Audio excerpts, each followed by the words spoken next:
Welcome to the High and Empowered Podcast, or potcast, whatever you want to call it. So, welcome to our virtual digital smoke session. This is your time, your hour and a half to smoke with the show, talk with the show, discuss, ask questions, be a part of the energy and the magic. Now, tonight, as you see, it's dark behind me. This evening's show, I'm pre-recording. So normally I go live on LinkedIn and Facebook and YouTube at noon. I go live at noon and then it's rebroadcast. And it also goes live on Twitch and a few other channels. But this evening or this time, this show is not able to be filmed the normal time I'm doing it because, well, life gets in the way. Things get busy. And this week is an exciting week. This week, there's so much going on. The excitement is bubbling, but in that, it leads into tonight's show. I'm going to say tonight because it's nighttime, today's show. Today, we're talking about fear. We're talking about the definition of what fear is, the types of fear. There's different types of fear. You know, the role fear plays in human evolution and survival. How fear of the unknown can paralyze us. Fear can change us. Fear shapes us. You know, like fear of the unknown, examples of common unknowns that cause fear, like new jobs, moving, new places, being stuck in an uncontrollable environment. I really think fear in the workplace is a big one, especially when you're starting a new job. You're worried about how your performance is going to impact the larger picture. But anyways, fear in the workplace, fear of failure, fear of valuing ourselves. This one's actually enormous because we don't value ourselves. We have fear of understanding our self-worth and importance. The impact of our low self-esteem on our personal and professional life. It's huge. Fear controls us in so many different ways. The point really of today's show, we're not just talking about fear. We're not just talking about what causes fear. We want to talk about overcoming fear. This is the High and Empowered Podcast. We want to empower you. We want to give you the insight, the foresight, the energy, the ability to overcome fear. Fear is what holds us back. Fear is what doesn't allow us, again, to value ourselves, to self-compassion, affirmation, seeking supportive relationships. We don't out of fear. Out of fear, we don't talk to the people we want to talk to or say the things that need to be said. We don't take the fearful actions because, again, we're afraid of the outcome. We're afraid of how it's going to turn out. You know, forget the outcome. Just take the chance. Do the fearful thing.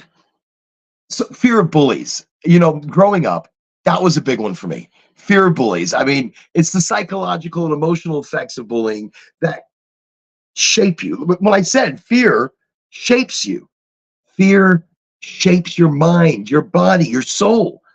I grew up bullied, multiple bullies throughout the same day.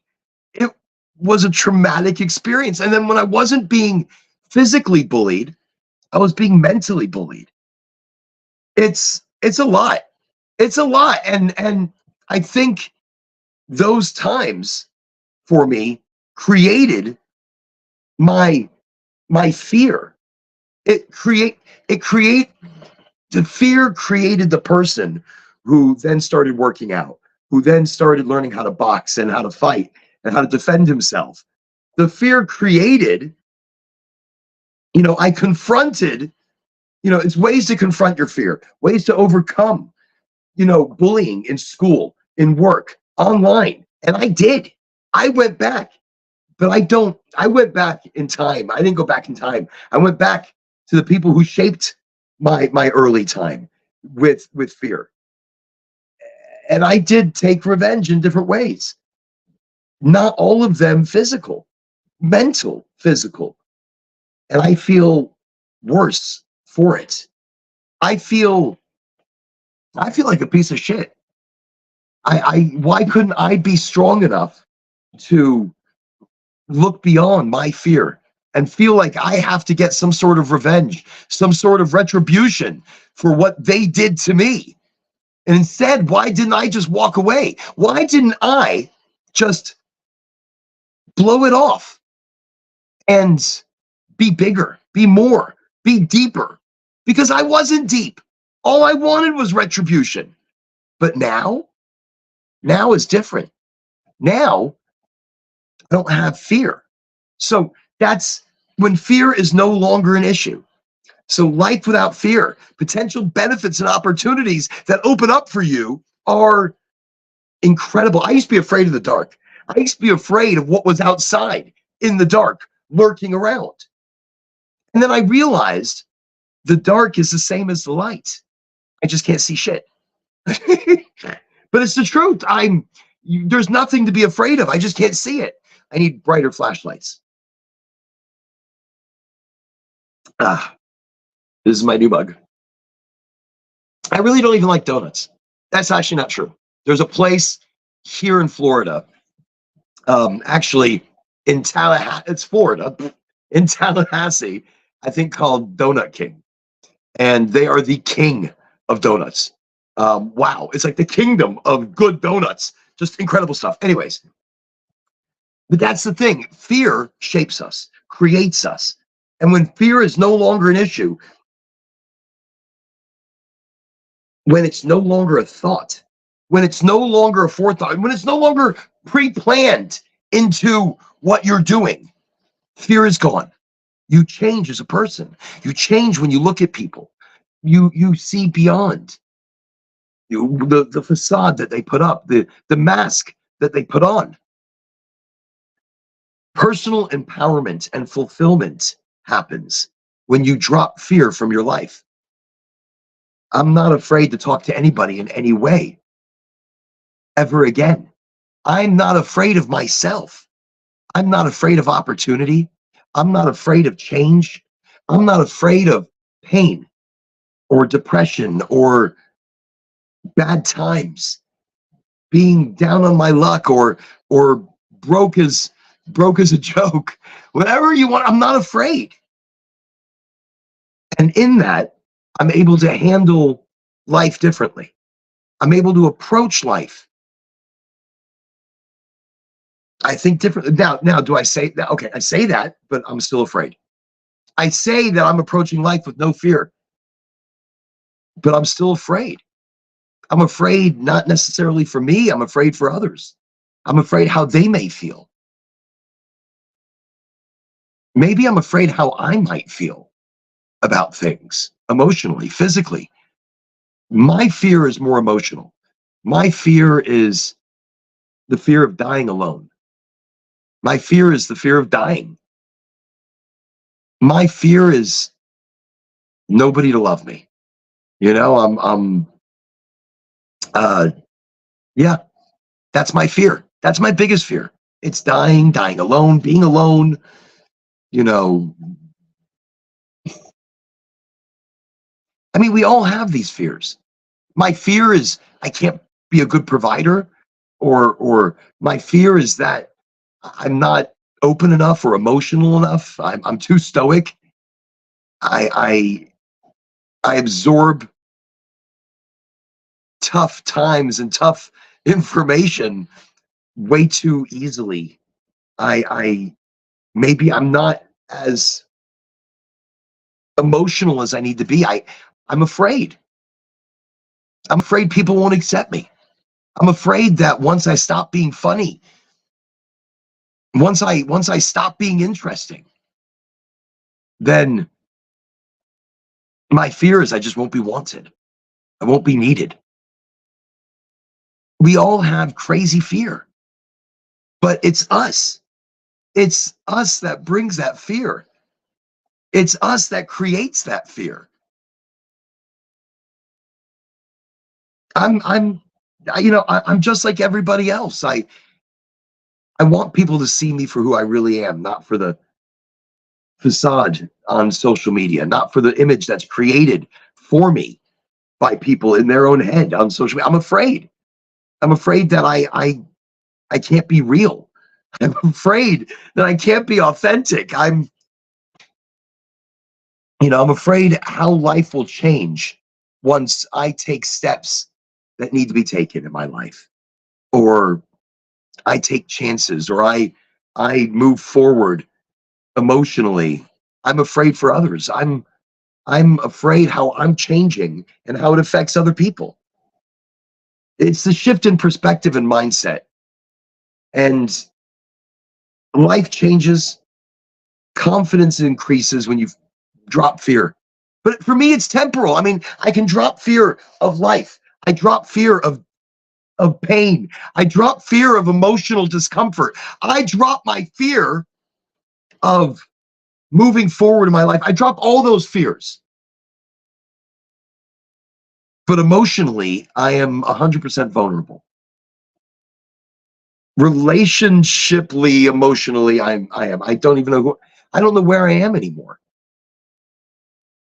I'm still trying to learn now who I am again. And I'm afraid. I'm afraid I'm not going to figure it out. I'm afraid I'm just going to keep running circles asking the same stupid questions. I mean, I'm encouraging you to help overcome your own fear. And here I am saying, I'm not afraid, but I am. I'm just as afraid as you are. We're all afraid. Just admit it. That's the number one step. The number one step is to admit we are afraid. That's the first step in overcoming fear.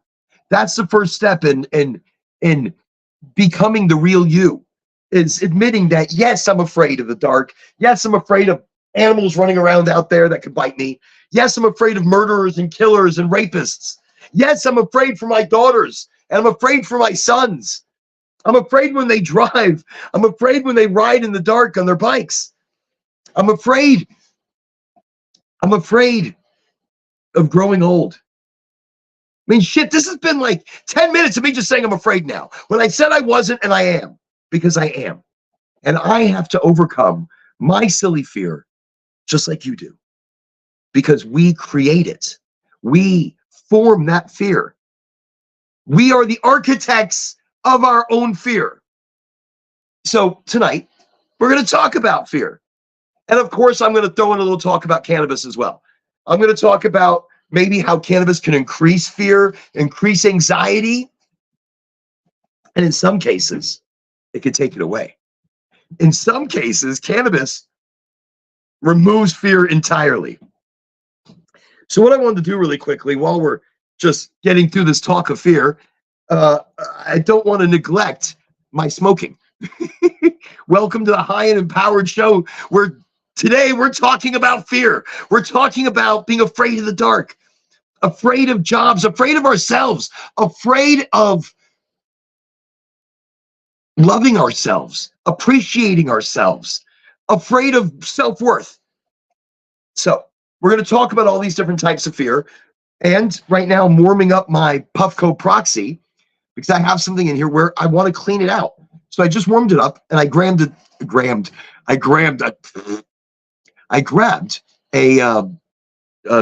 ear thingy.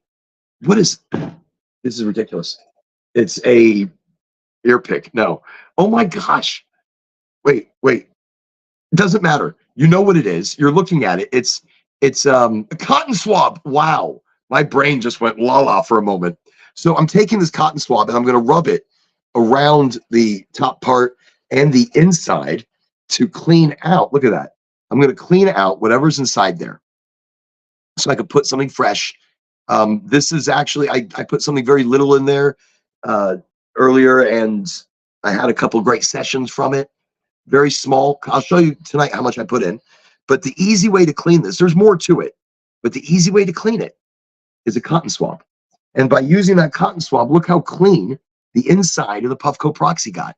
That's what I love about it. I can use other concentrate devices. And like the seahorse, I do like the seahorse. That's pretty neat. It takes a few moments to clean, and you got to go through multiple different, heating elements. But this done clean, no mess, no fuss, and that's simple. And I'm going to turn around and repack it with something absolutely delicious. Mm, some batter. That's what I like. Some batter. What is it? I don't even know what it is. I mean, I can see it. No, I can't. I can't see anything. All right, you know something? We're just going to smoke it. It is some live rosin batter. Just some beautiful, beautiful.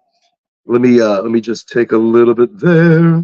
Now I put mine in the freezer so that it's nice and cold. You see how much I'm taking? It's not very much on there.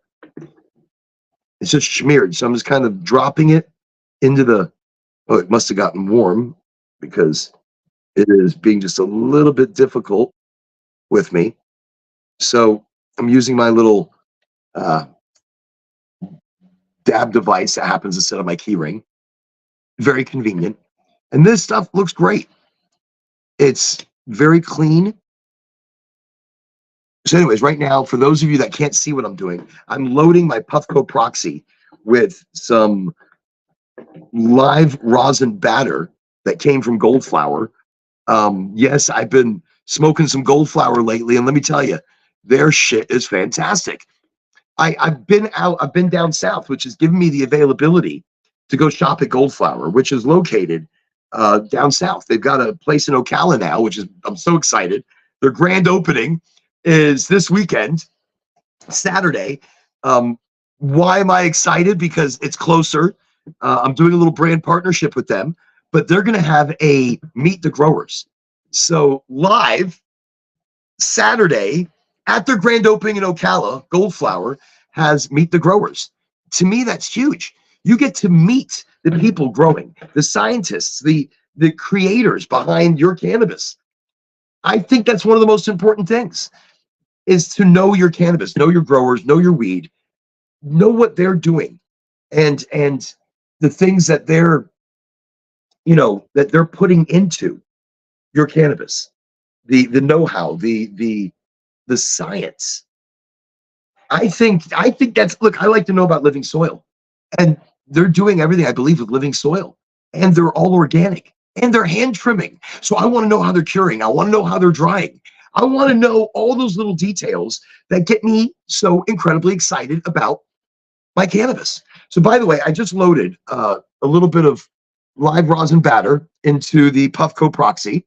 I close the top, and the button over here, I go 1, 2, pressed it twice. See that? Turns on. I know I talk about the Proxy a lot, but I love this because of the ease of use. There's a lot of people getting to my age that don't want to do dabs, don't want to do this high heat thing, don't want to do these big glass rigs. They want to do something simple, something easy.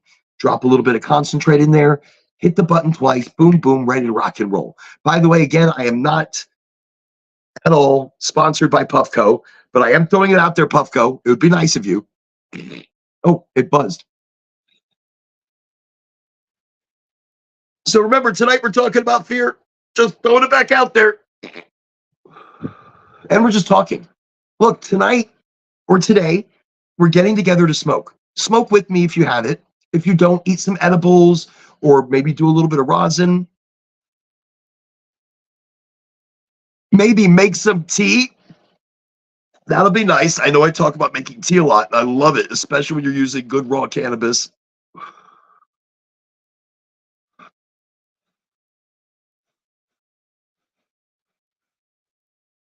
But it's really delicious. That is really nice. That is smooth. That was lovely. Just clear out the chamber a little bit. And that's some live rosin batter. Simple, easy to do. Okay, let's get back into the conversation. Oh, also, wait. I know. And again, for those of you that can't see right now, I'm opening up a fresh package, an 8 of G8s.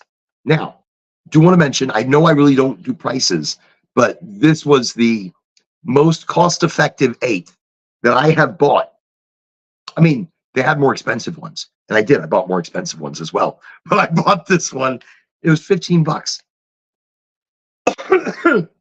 You can't go wrong. $15 4 1/8, because medication is expensive. Inflation is affecting all of us. So affordable cannabis is a big deal. Look, we talked about loyalty last week. Last week, we talked about loyalty. We talked about referral. We talked about how cannabis companies, big MSOs, can give back, to their clientele. They can give back in loyalty, in referrals.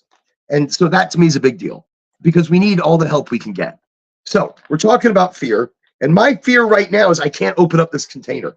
I ripped it wrong. And now my fear is I'm going to lose my high as I'm trying to break into this packet. Hold on. I'm looking around for scissors. I have no scissors. What is going on around here? Wait, this is, now I'm looking around for scissors. I'm looking around for anything I can to get into this package because, okay, we're just going to talk. I'm just going, oh, wait, I think I got into it. I'm just going to keep trying to rip into this thing. I'm definitely going to have to change it to another container. And by the way, whenever you get your cannabis in packages like this, which are sealable, great packages, but a lot of times we don't seal them back correctly. We don't seal them back the full way. So air is going to get in there. It's going to dry out your bud. You don't want that. So you want to move it to a glass jar. Glass is nice. You're not going to, they close well. I usually use a mason jar, and I throw a Bovita pack or an Integra pack into those things. And so, okay, I finally opened it. I ripped into the container. Have I? Is it actually open? Oh, smells pretty good. I was smoking roll-ups earlier, and it tasted so fruity, so lovely. Oh, wow. What am I pulling out here? Holy free holy. Look at this giant, beautiful bud. Let's get that right up to the camera. Look at that. Right on the package. Just rip. Look. I tore the package like some savage. I tore into the package like a savage. And I pulled out this gorgeous, gigantic bud. Wow, that's G8. That's a 15th. Look, and there's more. It's not the only thing in there. I mean, it's an eighth of cannabis. So, but the first thing I pulled out was this enormous, beautiful bud. That's what I'm talking about. You go right in, and there's a little bit more, but really, that's it. It's this and this giant, gorgeous bud. I'm excited about that. That makes me very happy. Makes me very happy because it shows me that is hand trimmed. It's crystally. It's beautiful. It shows me they care. They're not breaking up my big, beautiful buds. They're not rolling on a rolling table. That's a big deal. When a company is rolling your bud, they're taking those trichomes, they're using them in other products. They're making a bubble hash, quite possibly. They're using the trim. They're using all these little goodies that you're not getting. And honestly, I wish I could get a hold of the sugar leaves. I wish I could get a hold of trimmings because I love making my tea and eating raw cannabis with those trimmings. Anyways, moving back to fear. So what is it about fear that holds us back? What is it where the fear shapes us and it stays with us? So let's talk about that fear. Let's look at it realistically. So what is it? Is it physical? Is fear physical? So fear is experienced in your mind, and it triggers incredibly strong physical reactions in your body. So creating it, you recognize it. There's certain organs in your body that recognize fear. So it is physical, or it has physical representation. It has physical manifestation. It becomes physical. It's in your mind, but you are creating. So this is where I say you manifest your life. You manifest your day. You manifest your future. As you create, as you manifest, it becomes physical. It becomes physical and part of you. Let me see if I can close. All these bugs are flying in now. Hold on a second. Let me just grab right here. Okay. There we go. I'm back. Okay. Here I am. Door swung open on its own. I feel like there's ghosts in here. And all of a sudden, all these bugs came flying in. So, and then see, look, now I'm afraid of some shit outside. I'm afraid of a ghost.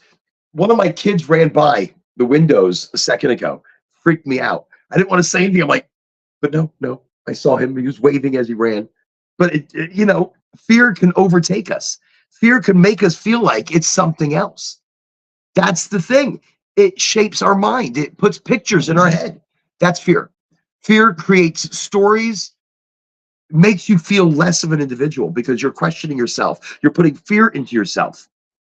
It's one of the things where I say, look, I every single day have to fight fear. Every single day, I consider my fear, my depression very closely related because they both hold me back. And I have to remind myself through my positive affirmation, through my enthusiasm for life, that I'm better than my fear. I'm bigger than my fear. So fear is physical, I guess. Fear can fog your mind. It makes parts of your brain rev up and it makes other parts of your brain shut down, like fight or flight. And fear makes you run. It shuts down all reasoning and just run for dear life, run for safety. So it shuts down, it shuts down your cerebral cortex. It Other parts of your body become impaired. Sometimes you can't run. Sometimes you freeze up completely, and that's it. That's what fear is doing to you. It controls you. It becomes physical. Our creation of fear, our manifestation of fear becomes physical fear. And so, we're not able to rationalize. We're not able to think. But here's where fear becomes interesting. Uh, so fear can become a pleasure. People want to be afraid. People love to be afraid. This is something I don't mind talking about for a moment. Because I've seen, look, people love going to haunted houses. They love going to frightening events, scary movies. Shit, there's entire genres and clubs and organizations that revolve around fear, revolve around being scared, scaring others and scaring themselves. It's like roller coasters, haunted house, horror movies. We love getting caught up in fear. We love being afraid. And when I said it's exciting, it's sexual. People get sexually excited by fear. They say if you're going on a date and you want things to get a little more heated later on, make sure your date gets scared. Make sure you get a little scared. It's going to rev you up, get you excited, get both of you excited. Fear, like go watch a horror movie. That'll get everybody excited.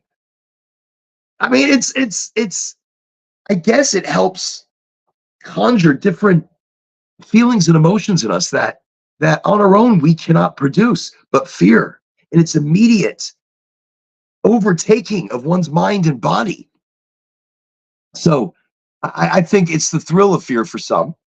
That's another one. They actually say fear is not a phobia. So fear itself is not a phobia. It's all the other things that are phobias, like spiders and clowns with big knives and shots and snakes. Those are all phobias. But fear itself is not a phobia. And also another thing, fear helps keep you safe. So fear is your ingrained natural biological conditioning and experience through life that helps guide us. Fear lets us know shit's going on somewhere and don't get involved in it. Fear lets us know don't go into the room. Fear is when we're watching a movie and we're like, don't go in there. You're afraid. They should be afraid. But it's a movie, so they're not really afraid. It's bullshit. That's fear. Fear is so many different things. And so I think when we say fear, like the definition in the dictionary is it's an unpleasant emotion caused by the belief that someone or something is dangerous, likely to cause pain or threat or death. Fear of the unknown. So when you tell yourself you know what's going on. When you tell yourself that the dark is the same as the light, because I stand in this one spot and I look out, and during the day, I'm not afraid. So at night, I come and stand in the same spot, and I feel it. Chills will run down my spine, and I won't say anything. I'll just sit there and watch. I'll let my eyes, get used to the dark, and I'm still afraid. I mean, I'll walk in the dark with no light. I'll creep around the land here and look for bunnies or traps, or there's a lot of things you said over here. Um, I do it in the dark, so to see if what's coming around. Look for eyes. That scares me. If I see a set of eyes, which I have, and so okay, all right, we're not going to talk about. Maybe we will. Maybe we will. I'll tell you about what makes me afraid. Here on the land, there is some crazy shit, and I'll let you know about it. Look, we're talking about fear. Maybe for a couple of minutes, in just a moment, I will tell you some of the real experiences that have happened to me, that have happened to Angie here on the land, that have happened to the kids. So, so it's a true to life horror story here, sort of. I mean, nobody's gotten injured, nobody's died. At least we don't know. Well, there is a dead guy, that walks his dog and whistles and sings or whistles down by the pond. But I only heard the whistling. I didn't see him. Somebody else told me, if you see this guy walking a dog, run. Why? Because he's dead. But why would I run? I want to know why he's walking his dog and he's dead. That means the dog would be dead too, or the energy of the two of them are just still there, and it's just resonating from the crystals in the ground or the water in the air. I don't know. But it's fear that controls us. I'm going to try a little bit of this G8. Since I worked so hard to get into this container, I'm going to try some. I mean, before I even smoke it, it smells pretty good. The colors are nice. It's got a nice little sticky stick to it. That's a big bud. Look at that. I like that. I like that a lot. All right, here we go. Let's smoke that a little bit. Let's get over a little more of my fear, because I heard something growling just a moment ago, like right over there. Just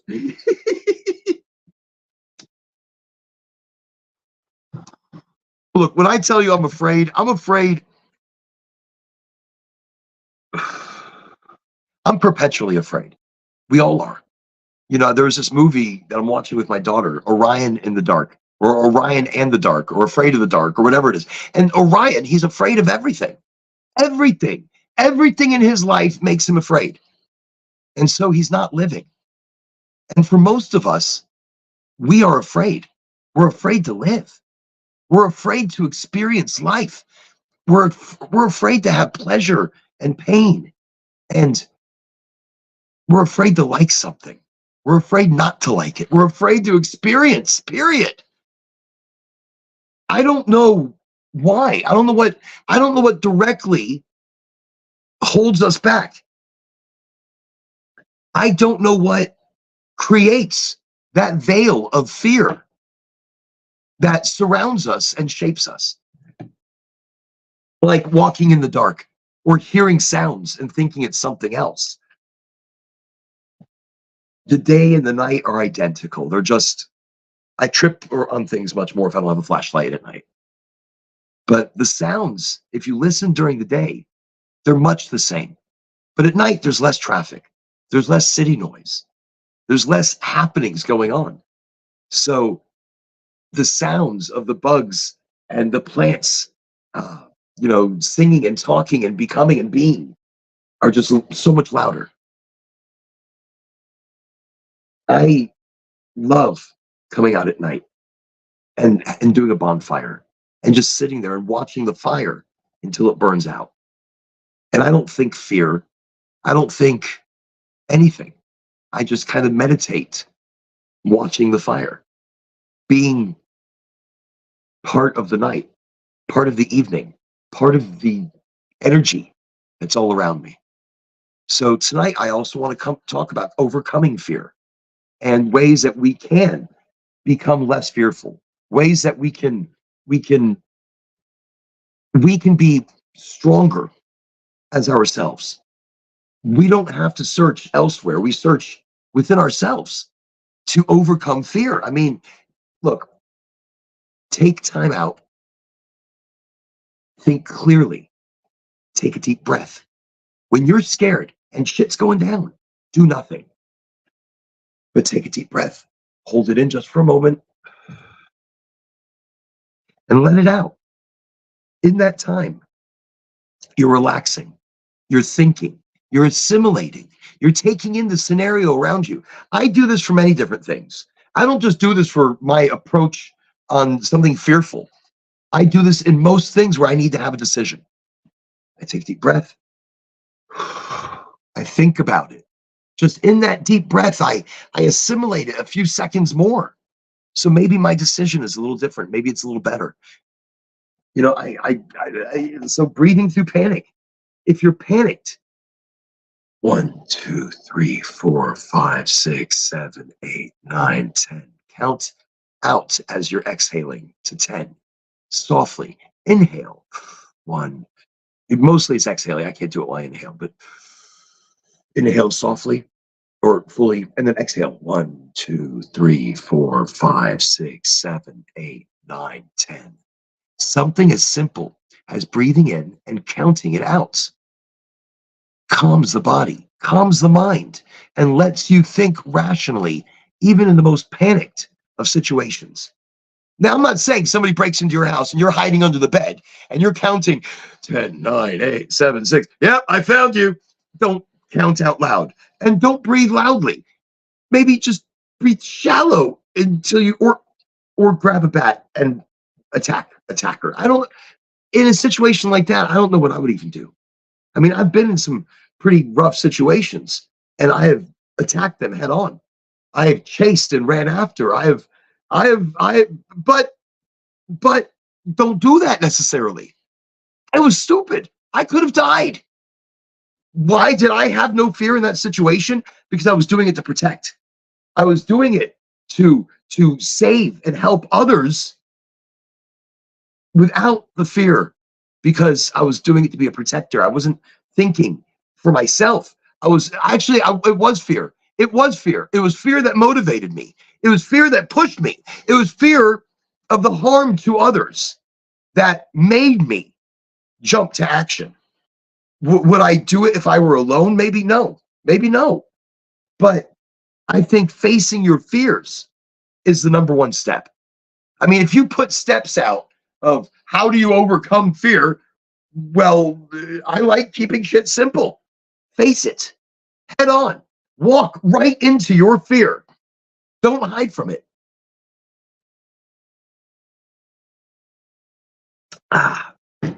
Now, what does that mean exactly? Does that mean you want to ask for a raise? Then go ask for a raise. Go through the proper channels. Write a really good email. State your case. Don't be afraid.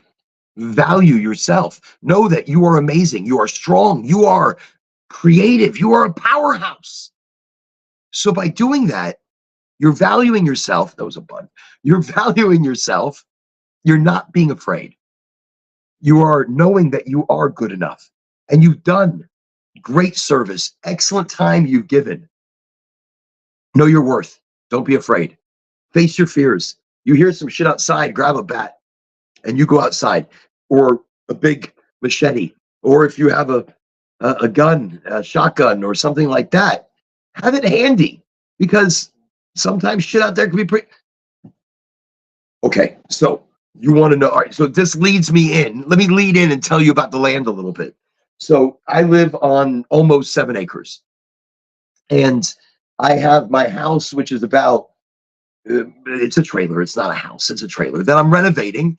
And I'm going to make it look really cool one day as an earth ship. So I'm going to attach to it. We're going to dig underground. We're going to do just a bunch of really neat things. And I'm going to kind of create like this really awesome Spanish hacienda. Me and Ange are going to create a paradisos here, a paradise of plants, of a garden of edible and non-edible, butterflies and hummingbirds and earthship and whatever.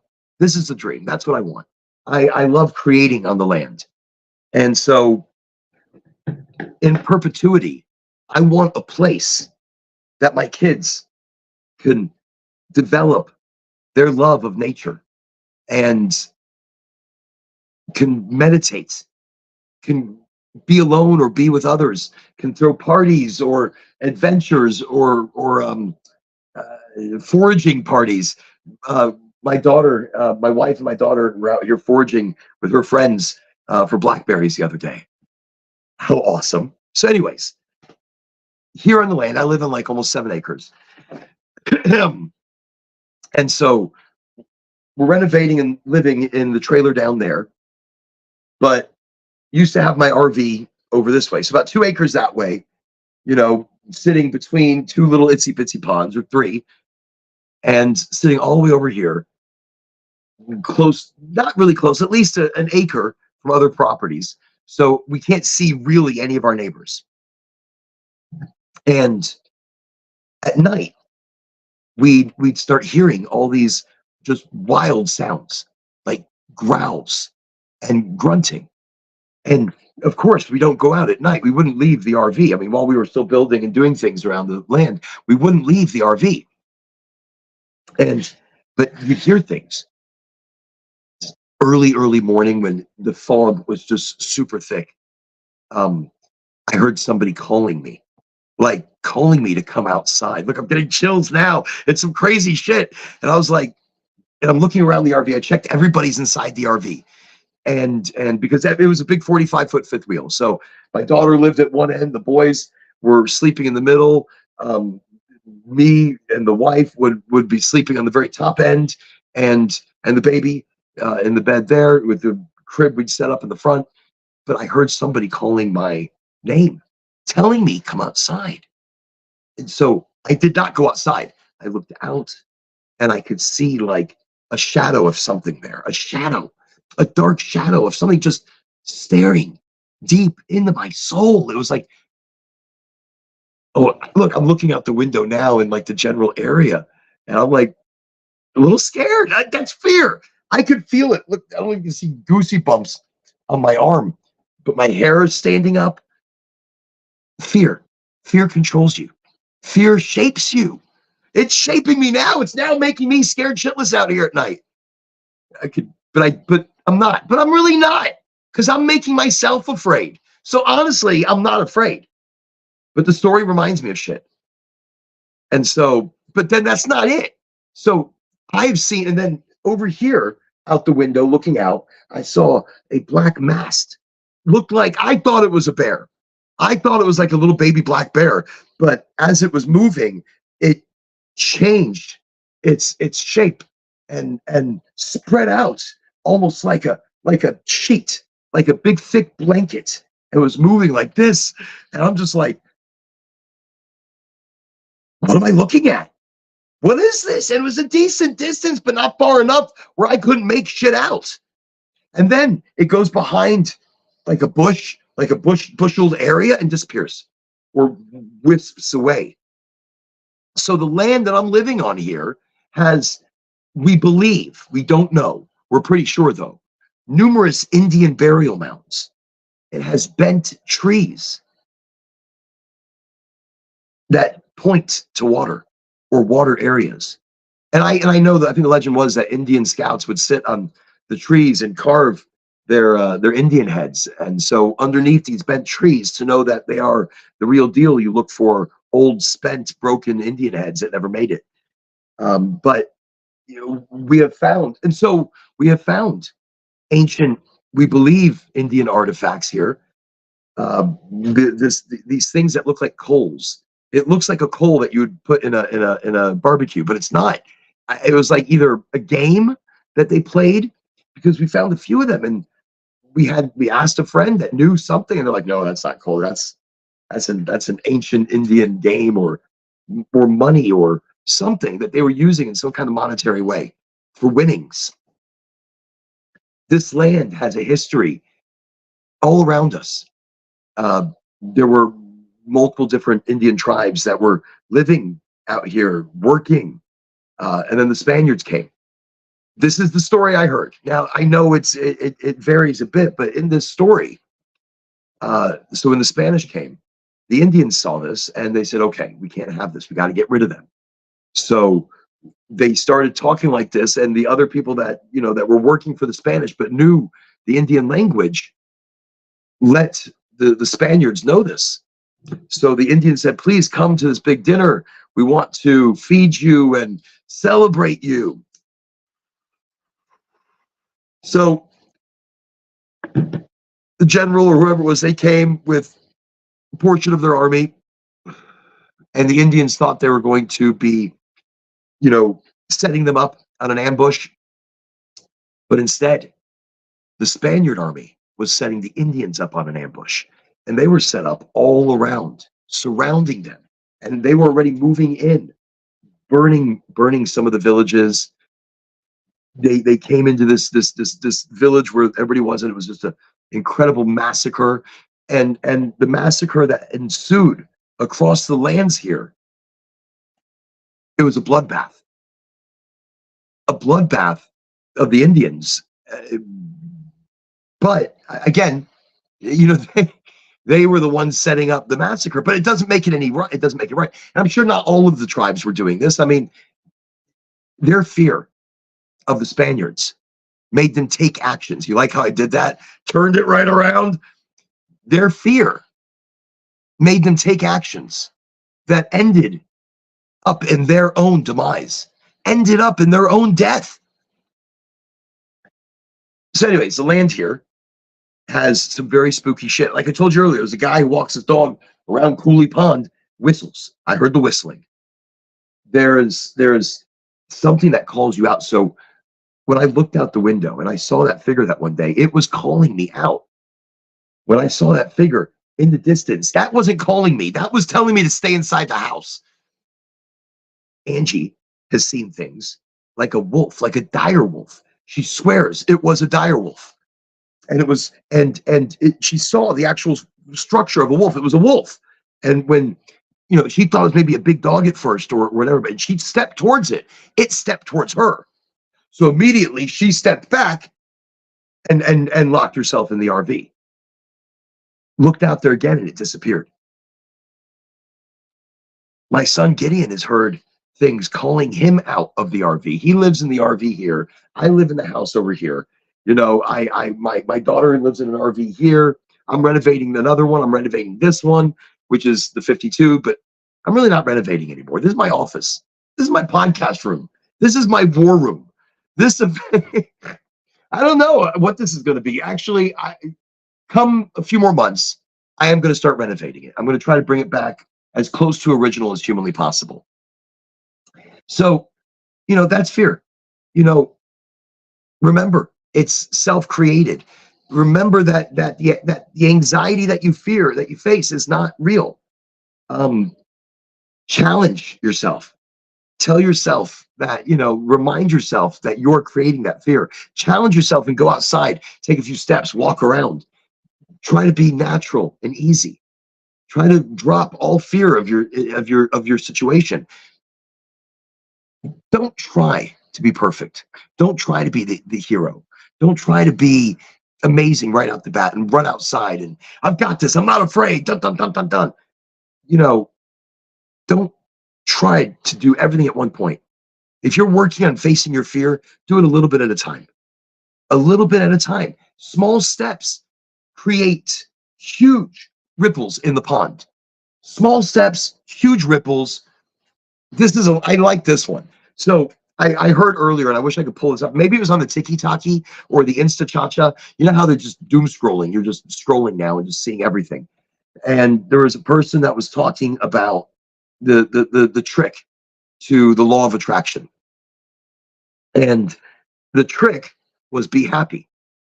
The trick was be happy for you and others. Be happy naturally inside. Find joy.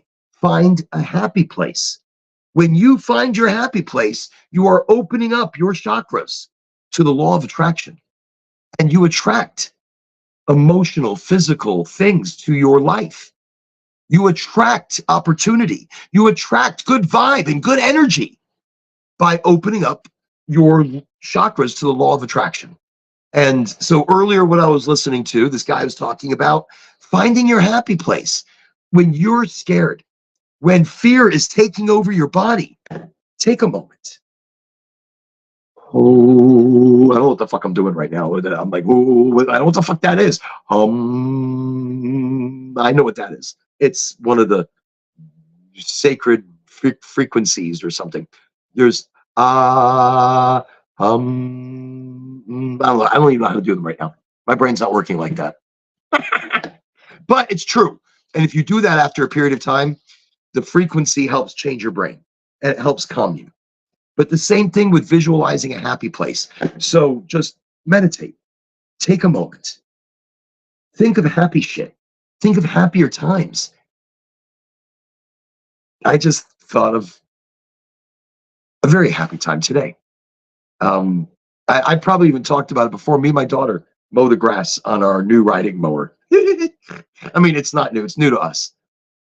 And today she wakes up first thing this morning, and she looks at me. You know, she comes and finds me. She's like, "Dad," her eyes are not even completely open.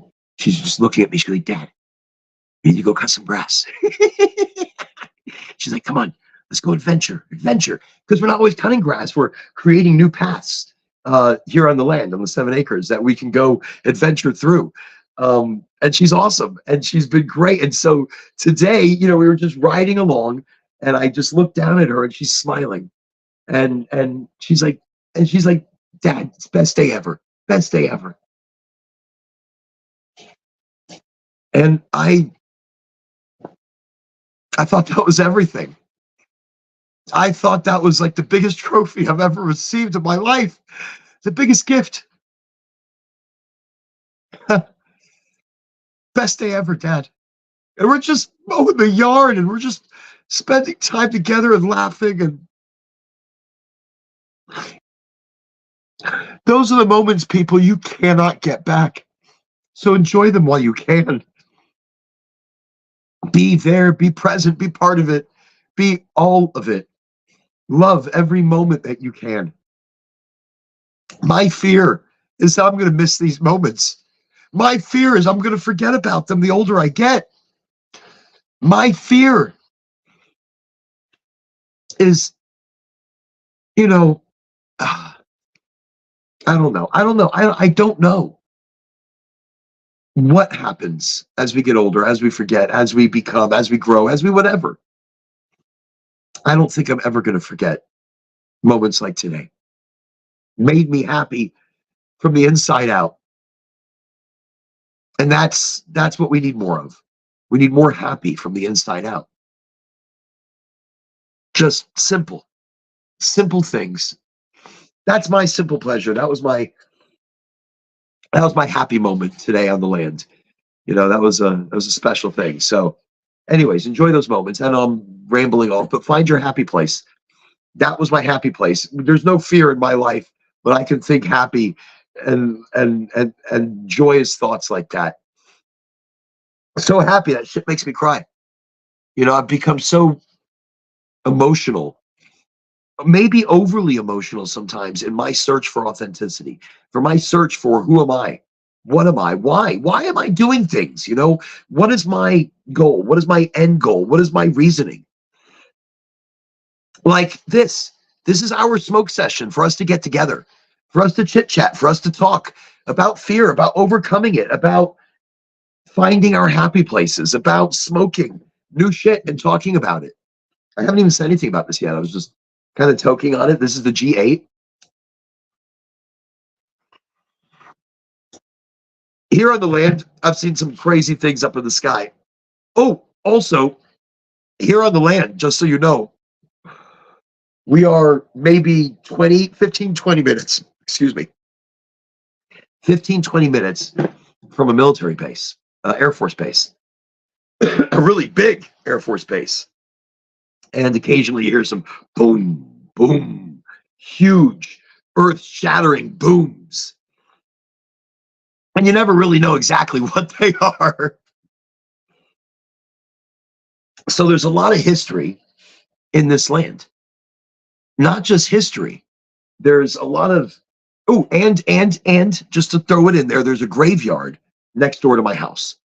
So there's a main street and a little white church, and I live behind it. But next to the white church, and it's really old, is a graveyard.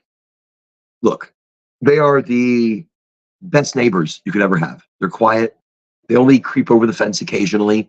No, I mean, do I think? And I've seen mists that have formed into something almost, and then kind of dissipated. I've seen figures like hide behind a tree. All like I thought I saw something. I felt presence. I felt energy. I've wow. Does it make me believe in the unknown or in the afterlife? I don't know.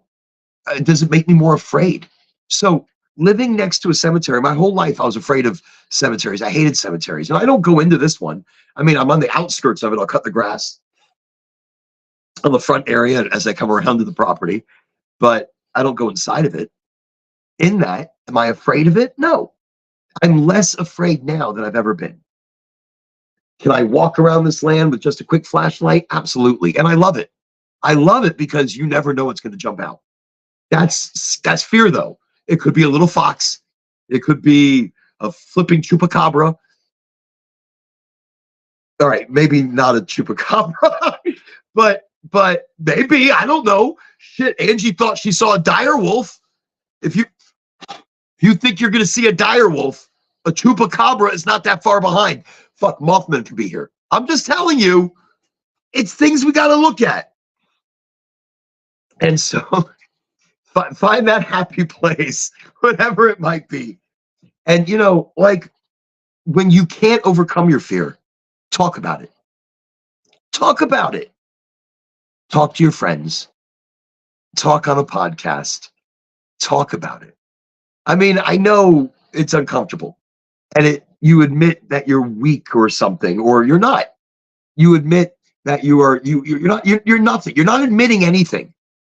You're just being open and being you and being authentic. I was always so afraid to talk about my feelings and cry in front of anybody.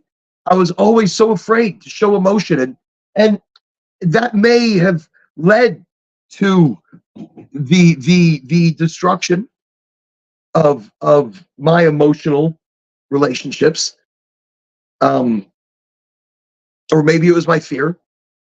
I don't know. I shut down emotionally. Previous relationships have set me on a mental course to not get hurt. Previous relationships, and it's my fear of getting hurt again. Even now, 20 years into a relationship, I'm afraid of getting hurt. I'm afraid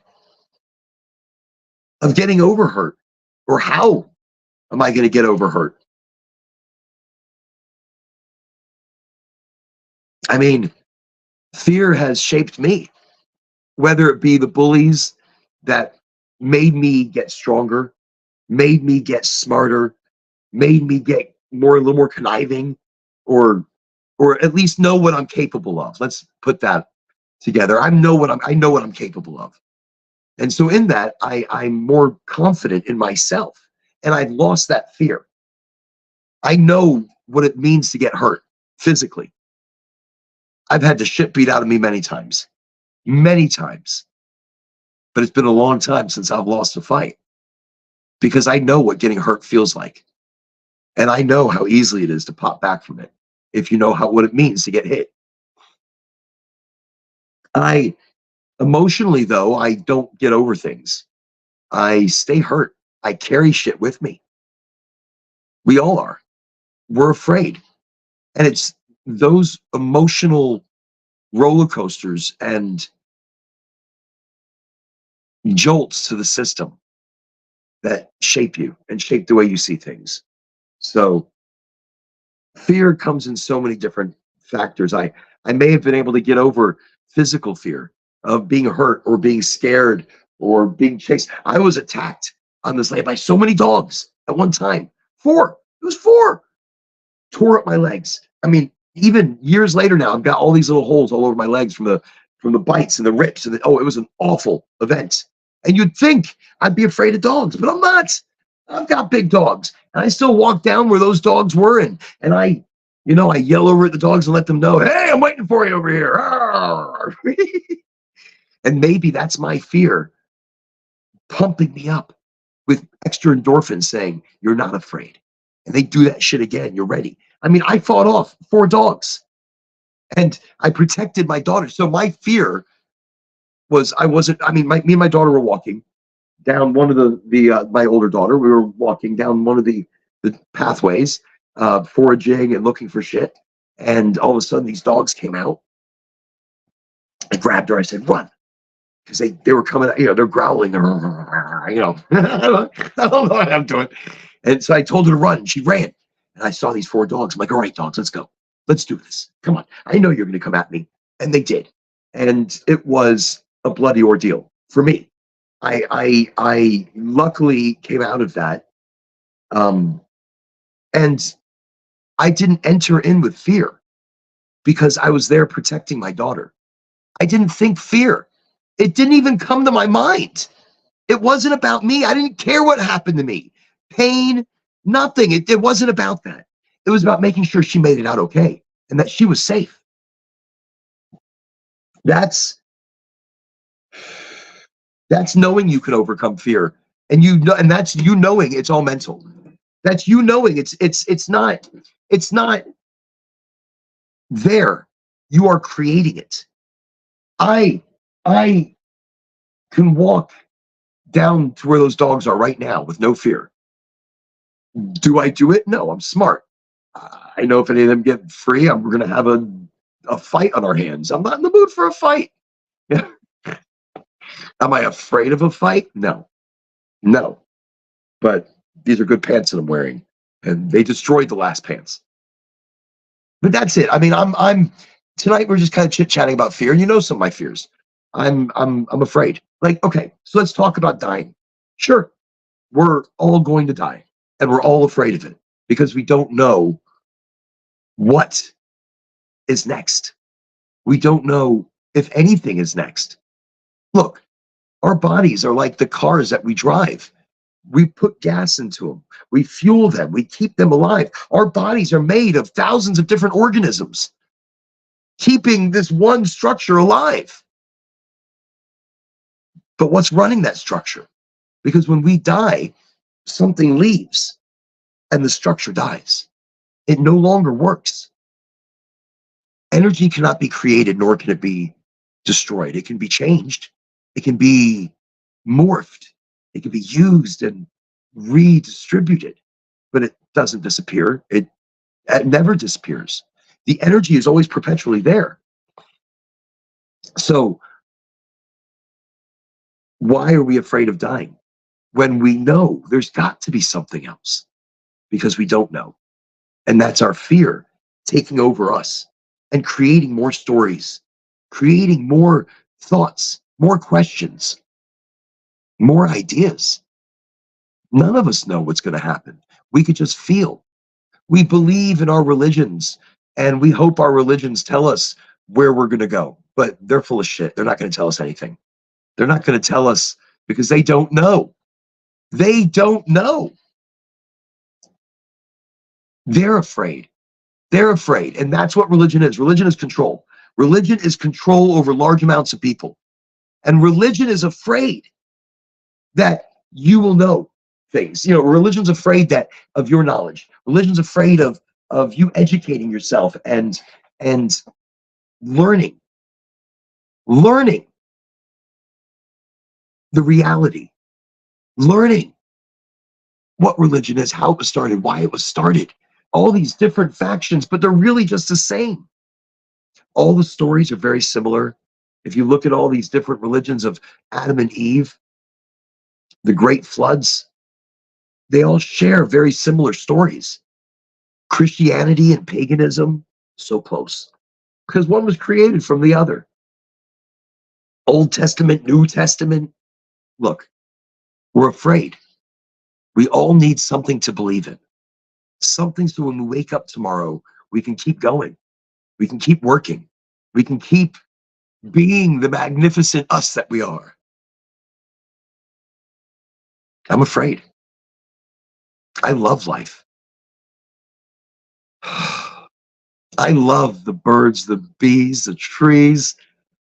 I love the flowers because they sing to me. I love the mushrooms when I eat them. I love the weed because I eat it, I smoke it, I drink it, I bathe in it, I rub it on my body. I love the sound of life, the song of people. I could never imagine missing any of this, any of you, any of tomorrow. It's my joy of life is every day. It's every second. It's every moment. It's every new song that I hear, every new voice that I encounter, every new soul that joins my journey and adventure of life. That's my joy. That's my every single day. I've learned to have such an enthusiasm for life. I don't fear it now. I embrace it. I look forward to it. I That's how. And somebody asked me last week, how do I see the change? How do I see the good? How am I able to start seeing better, more positive, more enthusiastically? You have to stop being afraid of you, afraid of what you're capable of, afraid of tomorrow, afraid of today. We have to drop our fear. We have to work with it and work through it. My love for life was shielded by my depression, was was overcast by all my questions and over questioning and my fear. When I was able to remove fear,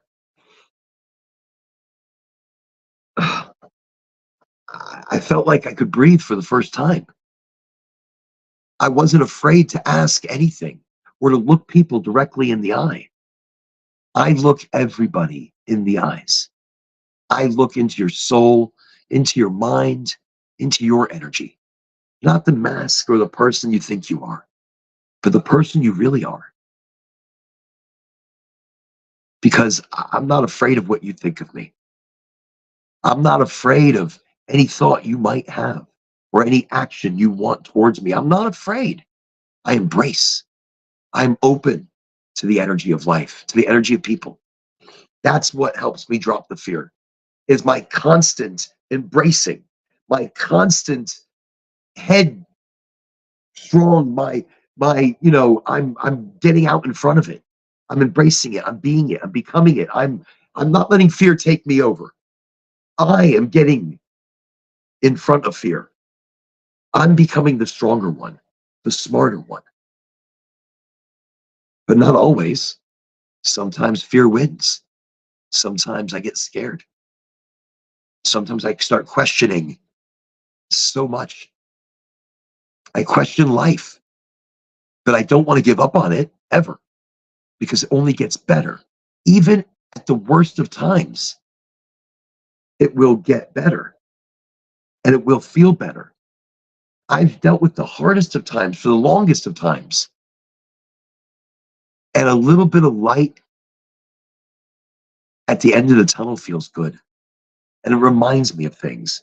I go to the butterfly museum and I see which plants I'm bringing here to the property. And when I see them growing here and I see those butterflies here, wow, it's like a part of me is here with them. Like my energy, even long after I'm probably gone. Maybe in the plants or in the tree or in the water. But I don't want to be afraid of life. I want to embrace it. I want to love it. Every second of it, every color, every sound, every emotion, good and bad.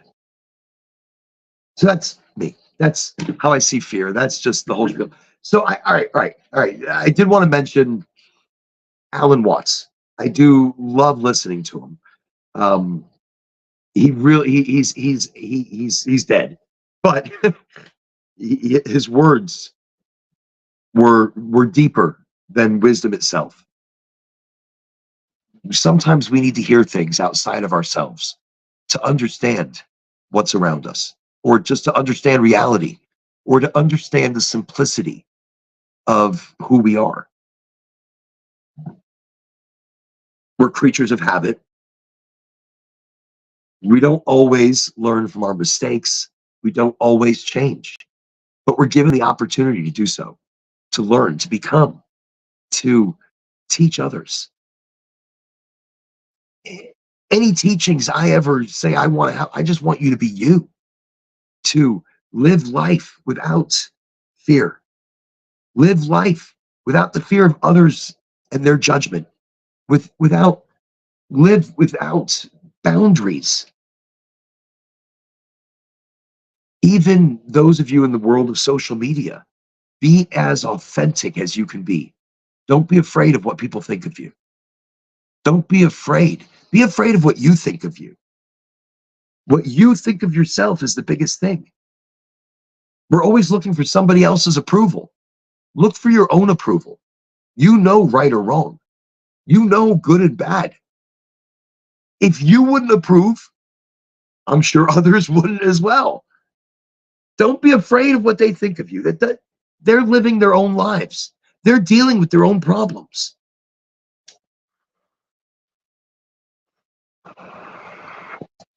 This is G8. It's smooth. It's not bad. I have to say, all the flour that I've gotten from Gold Flour has been really smooth, like super smooth. I don't really cough. It assimilates well. I feel a nice entourage. I think the G8 was a hybrid leaning indica. Again, everything is hybrid these days. Hybrid indica, hybrid sativa, hybrid. I really feel, I really feel that we'll get to the cannabis thing later. Well, actually, no. Let me quickly talk about cannabis. So, in the world of hybridization or terminology and how we understand what strains work for us and what don't, there are two schools of thought. And I'm going to bring this around for fear. Into fear. You'll feel me in a second. So there's one school of thought that wants to talk hybrid sativa indica as a way of learning how to use your cannabis properly. And then there's another school that's like, no, it's the terpenes, the myrcene, the limonene. You must talk about these things that are very important. And they are. Terpenes are amazing. There's been articles where terpenes, they can help cancer patients eat again. Terpenes help activate parts of their brain that deal with pain. Terpenes are important. So when you have a cannabis customer that's never been in cannabis and first gets into cannabis, and you start talking about terpenes, terpene profiles, and how they work in the body, they're going to just look at you. They're going to be confused. It's a lot for them to take in. Normally, when it comes to medication, they get a prescription and they fill that prescription and they don't give a shit what's in it or how it was made. They just take it. So to get your medical consumer interested in the taste and the flavor and the smell, in my experience, it's a harder battle than you think. I like both schools of thought. When a medical patient first comes in and wants to learn something about their medication or what's going to work better for them, we talk indica, hybrid, sativa. Why? Because it's easy. And everything is a hybrid. Hybrid leaning this direction, hybrid leaning that direction. So how does that come into talk? And then where I said it's both schools of thought, once they are learned enough with the indica hybrid sativa, now you start also throwing in terpenes and how that shapes their cannabis, how it shapes the direction. Because the reason that's so important is anxiety. Some sativas, I love sativas. I'm a sativa head.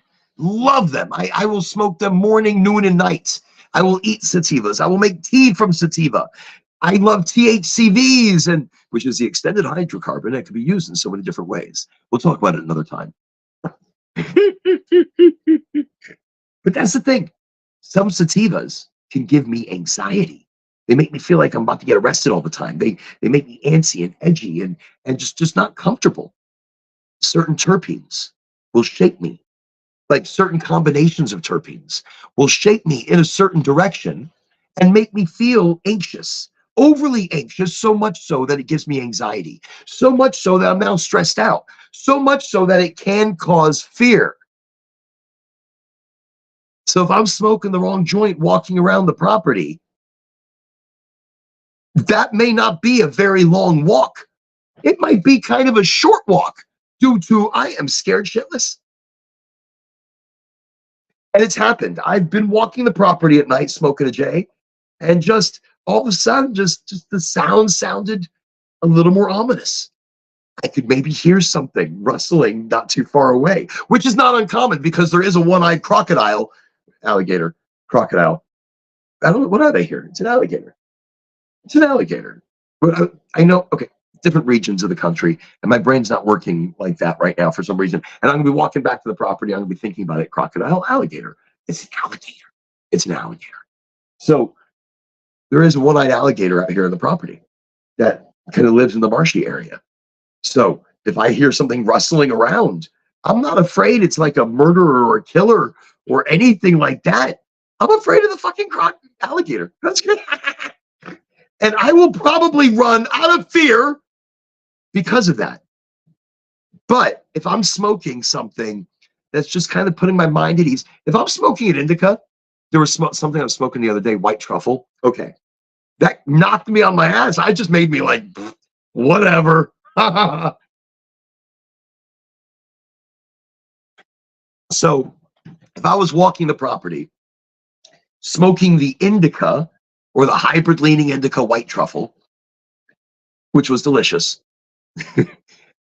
and I heard something rustling or sounds that were unfamiliar, I just kind of would have taken them in and kept walking. I think my delayed reaction time would have given me time, just like I said, take a deep breath and count it out. Take a moment to think about the situation. We can overcome fear because we create it. Look, I'm always telling you, you create your day. Manifest goodness. Manifest what you're looking for. Be everything you want to be. The trick to the law of attraction, it's find your happy place. If you're happy, happiness finds you, goodness finds you, good vibes come your way. So I really think fear is what we create. And so, and with cannabis, I really think something very, very terpy, maybe very citrusy and lemony with a little bit of moussine, that combination, it tends to make me, give me a little bit of anxiety. It would maybe make me a little more scared. So fear can be increased by certain cannabis strains. Edibles. Wow. So it depends what edibles I'm eating. Now, if it's an edible made out of pectin, I love it because I'm chewing it in my mouth. By the time I'm done with my mouth, it's already, absorbing and assimilating into my blood, into my body, into my fats. That's what I want. So the medication's working quickly.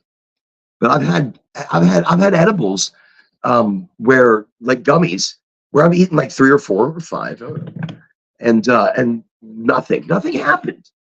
And I was out camping, probably not the best place to be, and nothing was happening. And I'm sitting there at the fire, and then all of a sudden,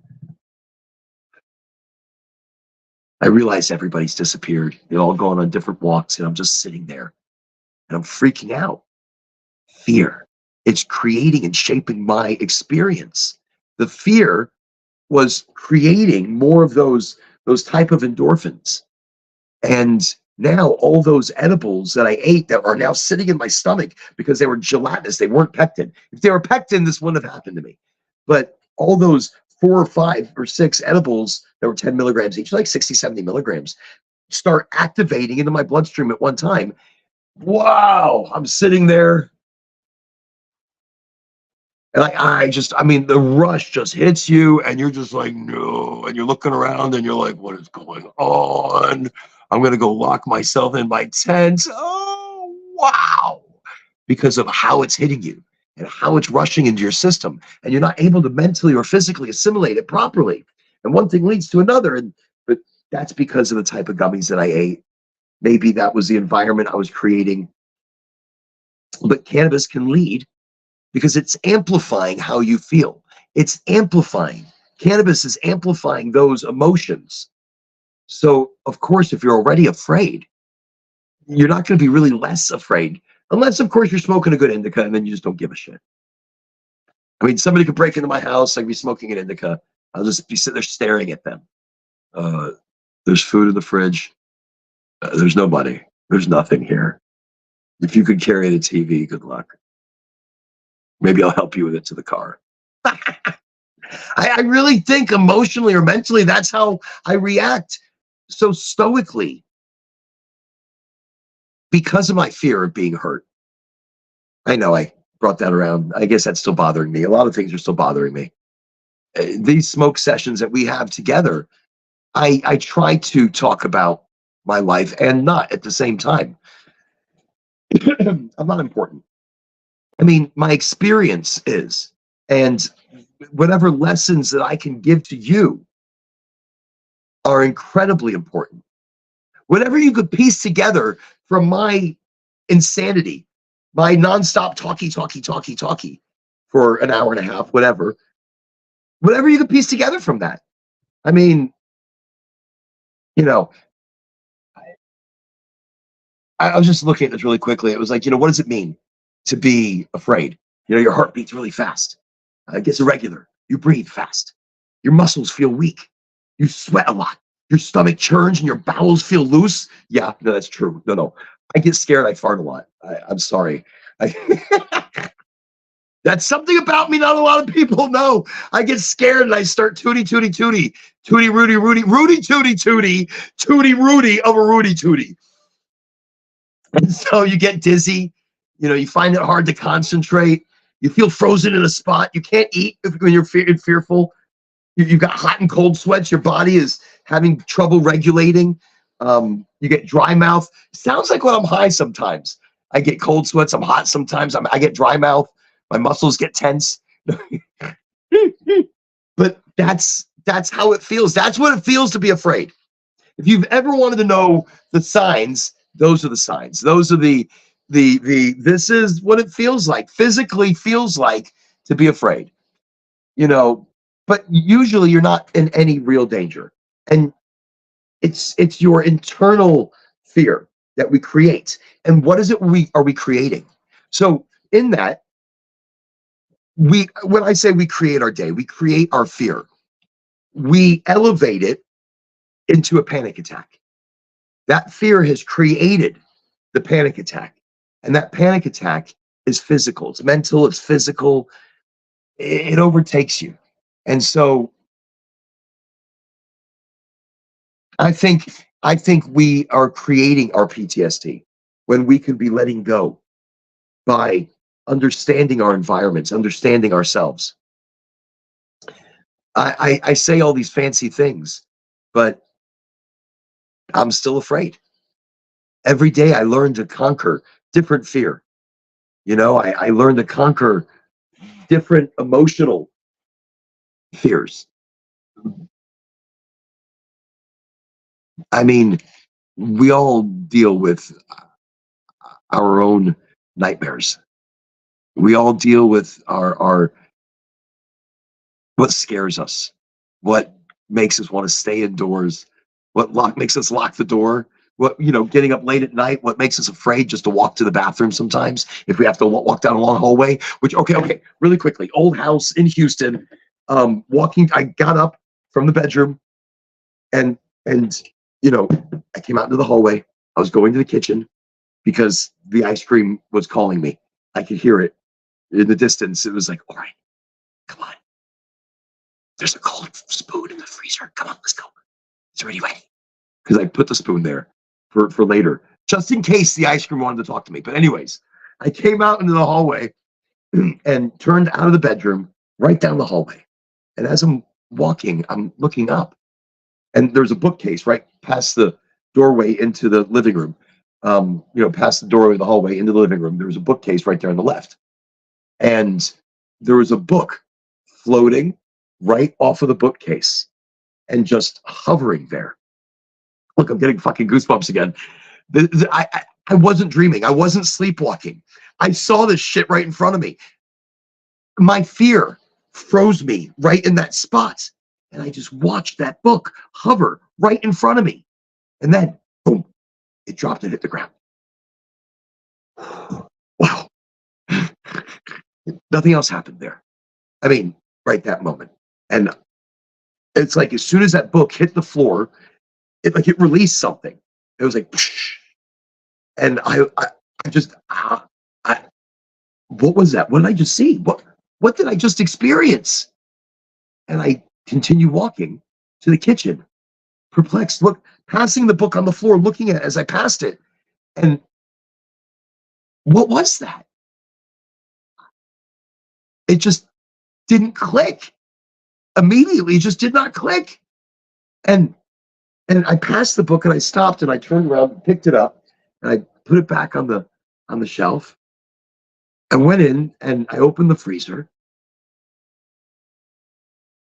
looked at the freezer, I closed the freezer, I walked back and I just stood there and looked and wondered what could have made the book slowly come out, hover, clearly hover, and then drop. I couldn't explain it. Could not explain it. When I was younger, the fear of things like this, I saw a multitude of apparitions. When I was traveling with the kids, Gettysburg, they told us you would see things. They said when the fog rolls in, you're going to see ghosts. Look, I believe. I didn't believe and I did. I do and I don't. I do more now, but not in ghosts, in energy, in entities, in multiple dimensions. Multiple dimension theory of how we're living. I mean, we're living within a projection of a projection of a projection of a projection. I mean, we're not even the original projection. We could be like the millionth projection of the original blah, blah, blah. But we are living independently from that reality. We are creating our own. The paradox of our lives is magically amazing. It's delicious, magically delicious, but it is. The more you get into it, the more it sings to you. The frequencies of life, they just sing to you. So we are living within. What was I talking about? I know I was talking about getting high and death and the fear of all that shit. And then my brain went la la. Okay, la la brain. It's late at night. I'm allowed to space out occasionally. I've been smoking and trying different things. And this is a good time to go back to the Puffco Proxy. Boom, boom. Okay. And I am smoking some live rosin batter from Goldflower. Good stuff. Just very delicious. So remember, I just pressed it twice. Same stuff I put in earlier on the show. I didn't put anything new or special in. Well, it is special. It is. It's very smooth, very clean. It's hash burger. I smoked the flour. The flour and the batter are totally different. This is, of course, obviously, but there's a different high to this one. There's a different flavor, reminiscent of the flour that I smoked, but it's different. It's its own thing.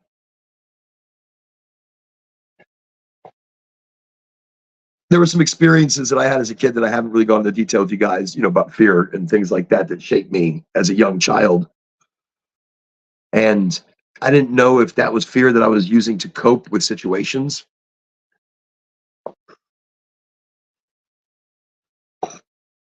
or if it was exactly as I felt it or saw it or experienced it. Fear can make us think so many different things.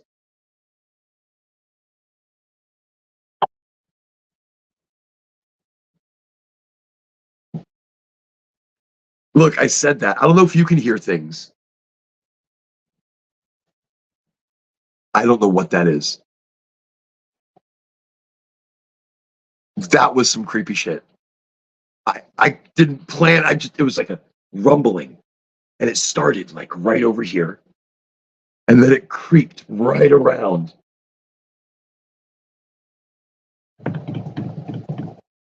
Okay, wait, no, I heard maybe some planes.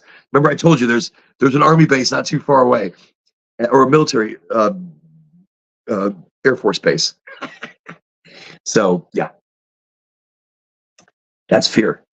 Fear shapes it. Fear creates it. So you create it. You are manifesting your life, and in that, you are given the opportunity to shape your mood every single day. I just want to say thank you, everyone, for joining me. By the way, thank you for coming and seeing today's show of High and Empowered, where we're talking about fear. I mean, I don't even think I answered anything. We talked about its physicality. We talked about what is it, how does it feel, what kind of fear is there? I mean, there's physical fear, there's mental fear, there's phobia type fear. Remember, fear is not a phobia, but it's all those things involved around it, like the fear of spiders or clowns. We are creating these things to cope, to sometimes out of excitement. Sometimes fear excites us in many different ways. So, in my authentic journey, I'm letting you know I'm afraid. I'm afraid of death. I'm afraid of dying alone. I'm afraid of being alone. I'm afraid of emotionally crashing and burning. I- I'm afraid that I'm not going to find who I am or my purpose or my ikigai, my everything, even when I thought I found it 100 times, even when I thought I found myself 100 different times, even when I thought I found love and life 100 times. It's the fear of starting over. It's the fear of independence. It's the fear of mm, how do I know myself? How can I let others know me? So that's it. I want true friendships and true love and true life and true adventure. I want all of it without fear. Fear is what holds me back from talking to the people that I want to talk to, saying the things that I want to say, right and wrong. It's fear. I'm afraid. I mean, as boisterous as I am, as I'm not afraid of anything as I am. Of course I am. Of course you are. We all are. We're all afraid. I mean, it's human nature. It's and as we shift our perspective, as we shift our lives and change who we are and grow in confidence and drop some of the fear in our lives and we start to live, we start to see the real answer. Fear, it's one of those small details. And when we learn that it's a small detail, we can start seeing the big details again. We can start seeing the joy, feeling the joy, remembering the joy, being a part of it without being afraid to live life. We're all we're all going to experience it. Don't regret not one day, not one moment, not one opportunity. Don't be afraid. Don't be afraid to live.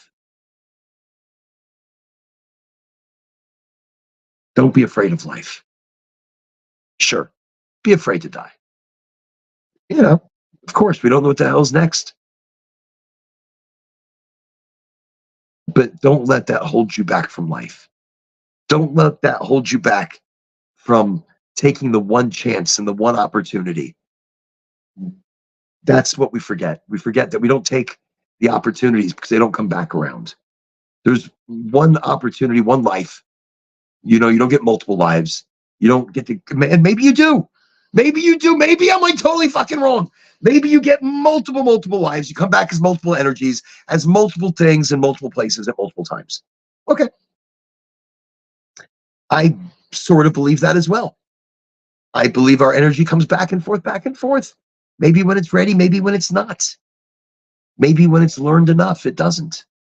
And it joins the collective in an energetic ball of fire. I don't know. But I'm open to whatever comes my way. And in the meantime, I'm not afraid of life. I'm not afraid to live. I'm learning every day. I'm changing a little more every single day. I am showing my emotion to people. I am becoming less stoic in my feelings. If I need to cry, I will cry. If I laugh, I will laugh. I don't care of your judgment. I really care about the person I am. I care. I judge me. I want to be a good person. I want to, not, I don't want somebody else to want me to be. I just want to be. There's no, what do I get back for it? Nothing. Or maybe I do. Maybe you're adding to my happiness. Maybe I'm like an energy vampire. I don't know. I kind of believe I'm an energy vampire. I'll go with that one. I get in a crowd, I'll just feed off the energy, you know. But in that, I don't be afraid. Live life every day. Every single day you get up. You get up and you find your happy place. You get out of bed, and it's not easy. I get out of bed, and that shit is not easy. Someday, this morning, I did not want to get out of bed. Oh, I slept late. Sleeping late is 9 o'clock in the morning. Actually, it was like 8. I'm sorry. It was like 8:30ish. And I had one eye open. I'm just looking. I gotta get up. I gotta get up. I gotta get up. Why do I have to get up? I did not have to get up. But I got up. And so the day begins. Begrudgingly, I started the day. But I didn't. I stood up. I shook it off. I mean, I wasn't, I was not approaching the day positive. I was like, oh, it's going to be a day. There's a lot to do. A lot to do. I got to get on the computer. Got to get to work. Got to check emails. Da, da, da, da, da. And then I was like, no, no, no, no, no. I don't need to do any of that. I need to smoke a joint. I need to drink my coffee. I need to game plan my day, my adventure for today. What am I going to adventure? No matter what it is. And it ended up being, me and Zavi mowed the yard and created new pathways down there and widened the areas so that if there is a gator roaming around, we have more visibility. Same with the snakes. There's a lot of snakes this year. We saw like 2 coral snakes less than 2 weeks ago. And since then, it's all about clearing the land around us. It's that time of year. You've got to be careful, at least out here in Florida. So that's something to be fearful of. You do not want a coral snake biting you. Not a good thing. Just going to throw that one out there as well. Anyways, look, I can ramble on forever. It's really not even about fear anymore. It's just about the show. It's about you. It's about me. It's about smoking and a sesh and just hanging out. That's all it is now. High and empowered. I try to bring you things to talk about. Like I try to stay on topic. And it's difficult. It's difficult because in a regular conversation, you don't always stay on topic. The second anybody brings up like aliens or any kind of decent conspiracy theory, anything else that you were talking about goes right out the window. It's the truth. Right out the window. The immediate moment anybody has any decent gossip about anything, that takes precedence. That takes center stage. Even if you don't like tea, you want tea. You want to hear tea. It's about tea. I've been watching too much Bridgerton. My daughter and my wife are watching Bridgerton, and every evening I come in from work, they're watching Bridgerton, and I don't want to be rude and be like, "Give me the remote, please. I must watch something funny with action in it. Something just stupid and funny with action scenes. It doesn't even have to make sense. That's just what I need to decompose, just humor and action for a few moments. But I don't want to do that because, look, they all work hard, and I don't want to come in and take away the TV. So I sit down and I watch Bridgerton. Uh-huh. So if there's some good tea, I want to hear it. So that then, so immediately any other conversation goes out the window. And that's what these smoke sessions are. These smoke sessions are a little bit of tea. I mean, what's happening here in Florida, I'll tell you what's happening. It's been so hot that I'm doing the podcast at night, which it is so much cooler. This is a night and day temperature difference. During the day, I'm sweating. It's like I'm in a sauna. I cannot survive like that. Very difficult. So this is great, but I'm only doing this because, extenuating circumstances pull me away from being able to do it live this week. But just pretend this is live, and this is afternoon time. Instead, real time is like, I don't know, like 10 o'clock at night, 11 o'clock at night, something like that. So it is getting kind of creepy out here. Usually you do not want to be out here this time at night on the land. You don't want to be out here. Now I'm scared. See? Fear. I've let fear take over, and now I am slightly fearful of this situation.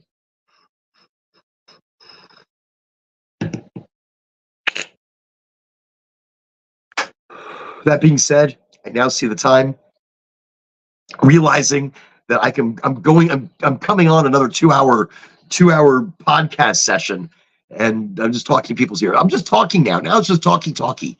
Now I'm like lost in talk. You're all amazing. I love you all. Have the energy, the foresight, the amazingness, the vibe, the frequency to conquer the world. Do everything that you want to do.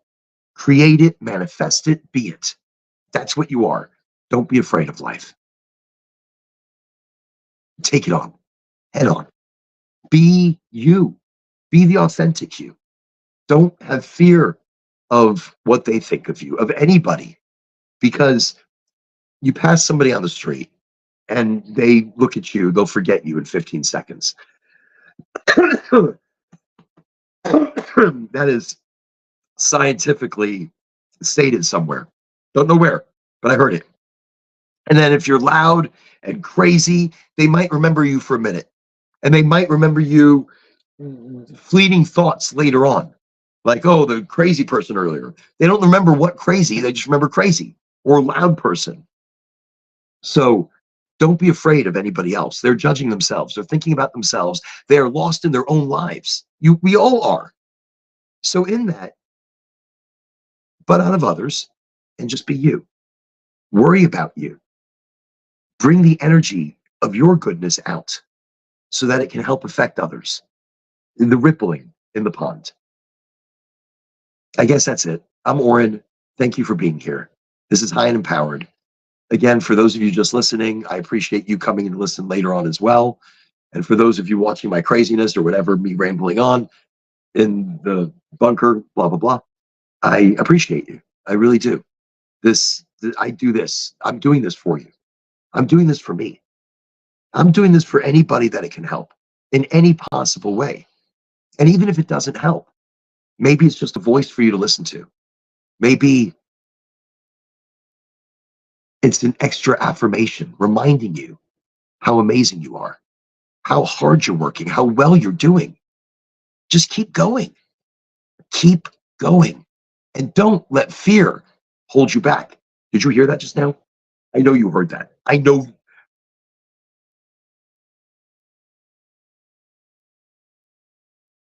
All right. All right. It's just can't be me. Are you listening? That is like the creepiest thing I think I've ever heard in my entire life. Okay, whatever. I'm stopping this insanity. Have a great night. Have a great day.